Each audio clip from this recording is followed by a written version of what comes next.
The People's Countryside The Environmental People's Countryside Debate Environmental Debate Podcast. The People's Countryside Environmental Debate Podcast. People's Countryside Environmental Debate Podcast. The People's Countryside Environmental Debate Podcast. How do different forms of love, platonic, romantic, familial, direct and orchestrate our lives individually and collectively? So, what do you think of your critics? End of question. Well, I don't really think of them until they raise their heads. Well, I do actually. But... This is the People's Countryside Environmental Debate Podcast with me, Stuart the Wild Man Mabbott, and him, William Manklow. Thanks very much for being with us again on this another episode of this podcast. We are regularly having people in the listener's chair, and Alex was with us last time. He'll be with us next time as well, so he'll be back in the listener's chair. But at the moment, you just got William and I. This podcast isn't necessarily about people, and it isn't necessarily about the countryside. It used to be, and but you, the listeners, since COVID, send in questions for us to talk about. We don't see the questions before we press record. We've got 18 more lined up, so if you get your question in now, and we'll get it covered by the end of October. And we always try and spin it back to the environment in some way and come up with an action, but often they're quite removed from the environment. That's the idea. There's always actions often buried deep in what we're talking about. And as Stuart and I, always approach these questions cold as you are listening to them right now, we're exploring it in real time, or the ideas that have been given to us in real time, and you can explore them along with us and think about maybe some action you can take away from this particular episode yourself. We're not the go-to know-alls or the experts. There's plenty of those out there. I meet them on a regular basis. We're just the regular go-to ordinary guys. One of us is more ordinary than the other. Anyway, I'll let you work out which one that is. Anyway, the first question today is from Jess in Bishop's Tatchbrook, Warwickshire, England. Jess is back. She's sent us numerous questions. Do you want to read the question? Jess's question, thanks very much again for your question, is as follows.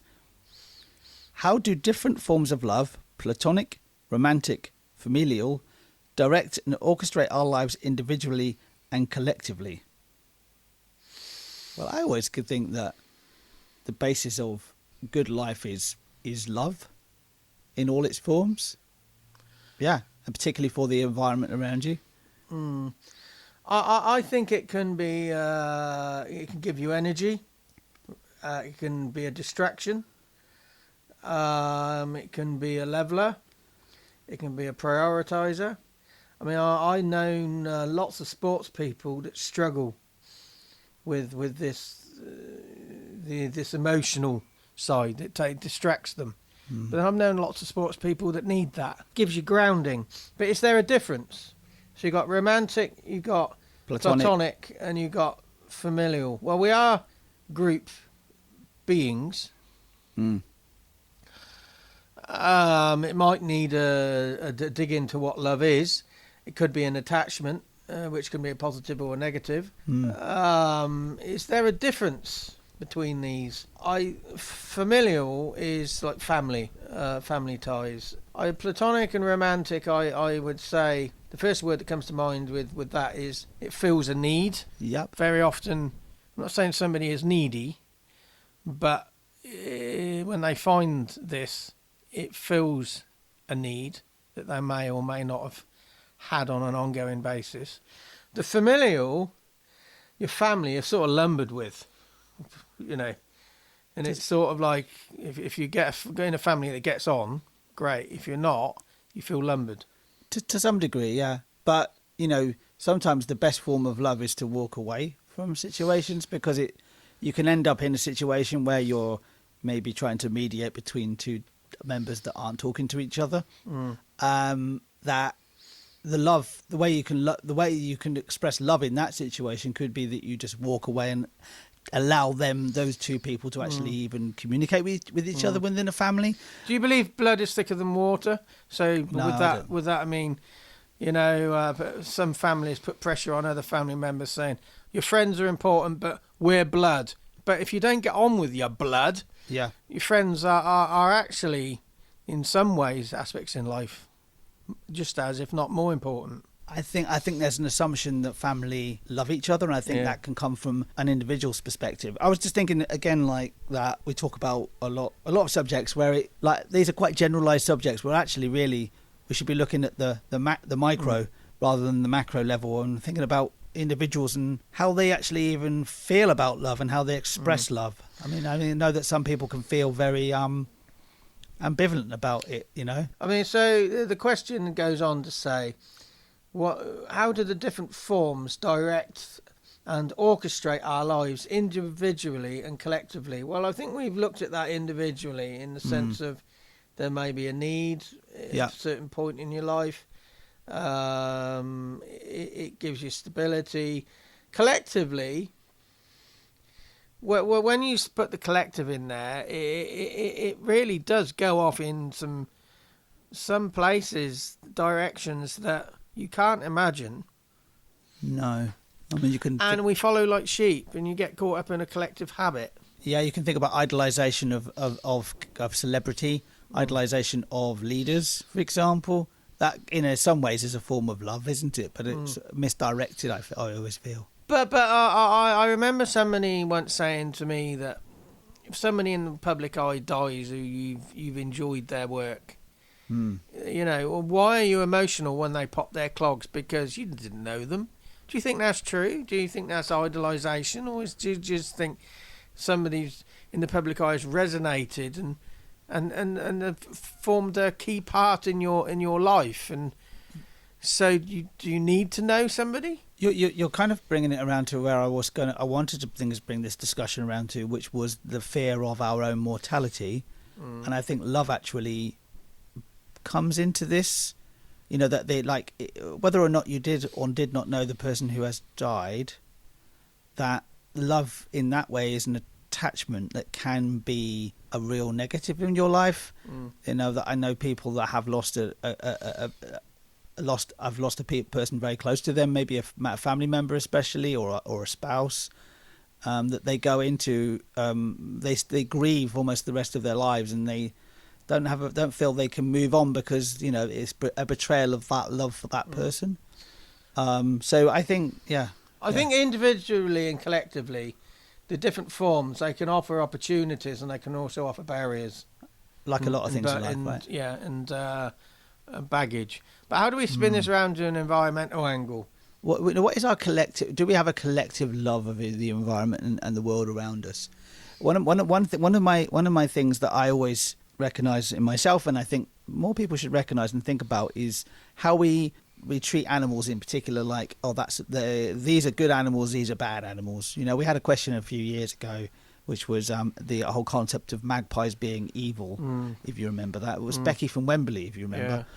We have that concept, and it's a very humanistic concept. Well, actually, you really should be looking at it as like, well, you know, just love the animals, love what's around you, you know, whatever impact you perceive it has on you, because... What word did you use at the top of that? Oh, collective. A collective love of the environment. Yeah. The word...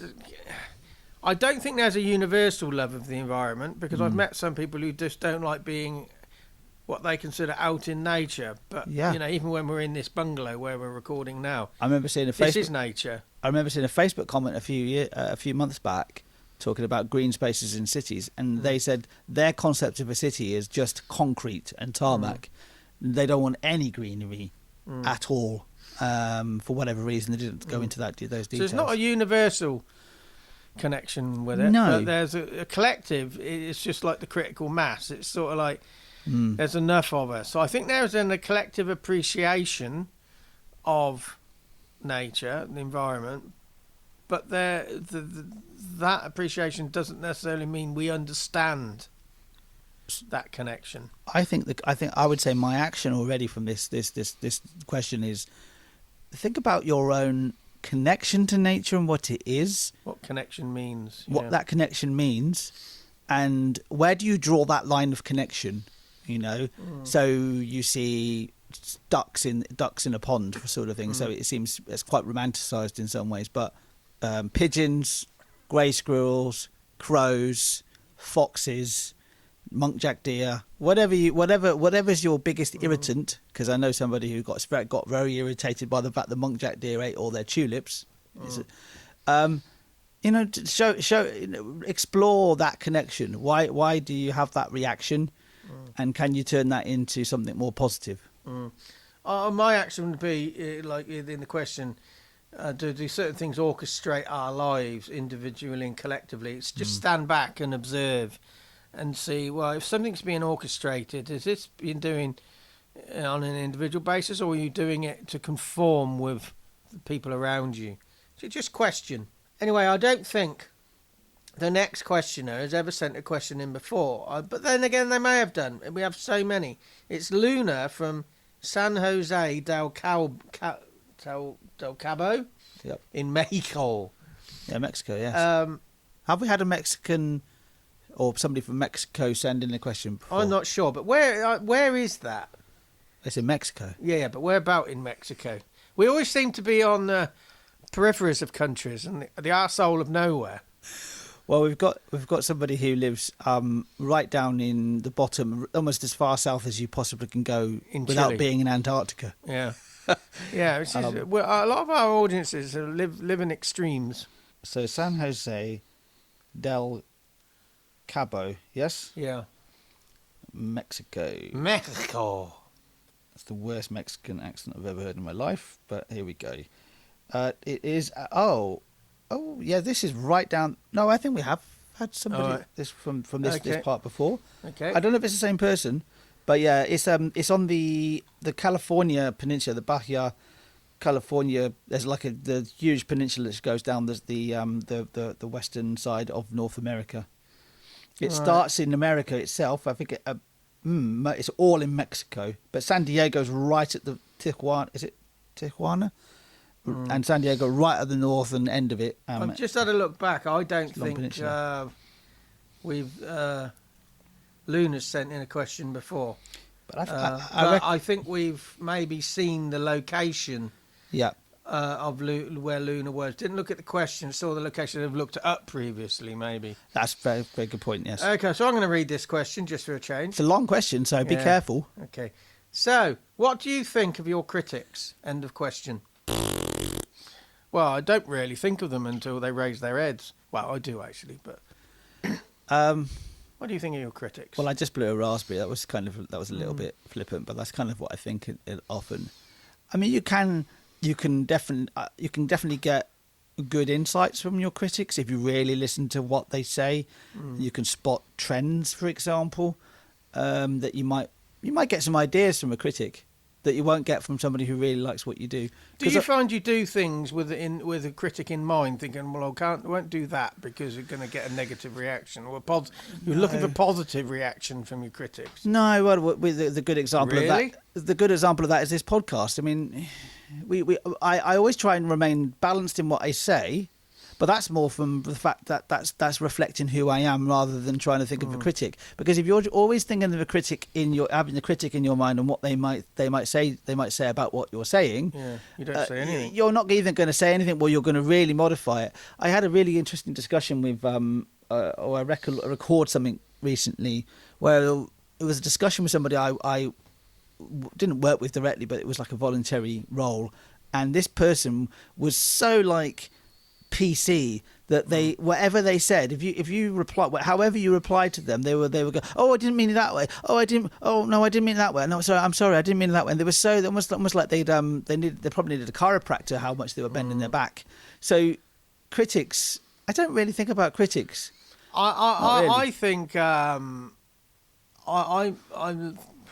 have to make I think we have to make notes to when of our life to see what we actually when we think about critics and what we're thinking, because you look back in rose tinted glasses. But I think on balance, I'm more interested in my reaction to critics than what the critics say. Yeah.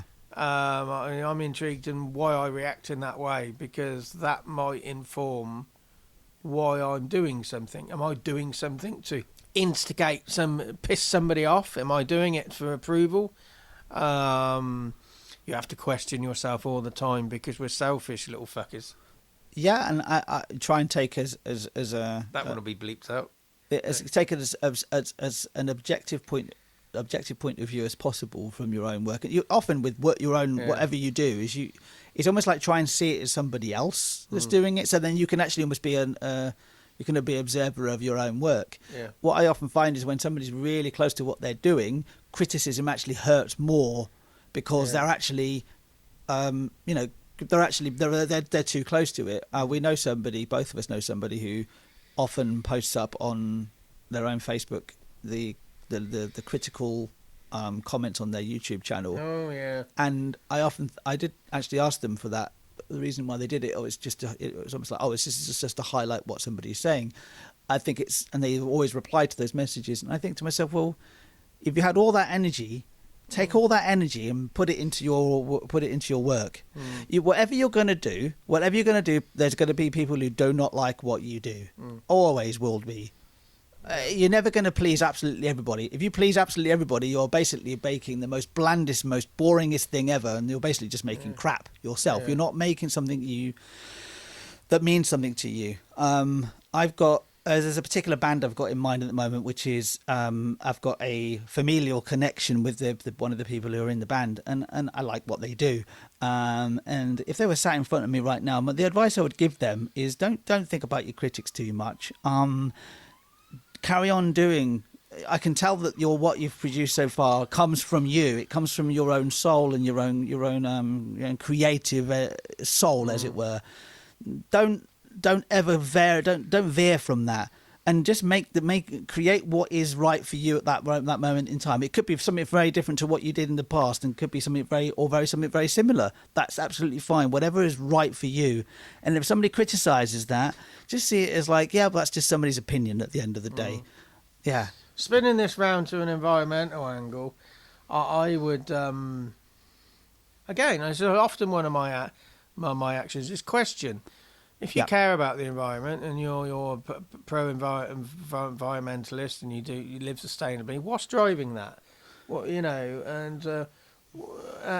if you don't care about the environment, what's driving that? And would you publicly stand up and say, "Oh I do things for the benefit of the environment," or would you keep that under a bushel? Why would you do that? So just question yourself why you do things, all your habits. Just look at the question again. What do you think of your critics? I would say, what do you think of yourself?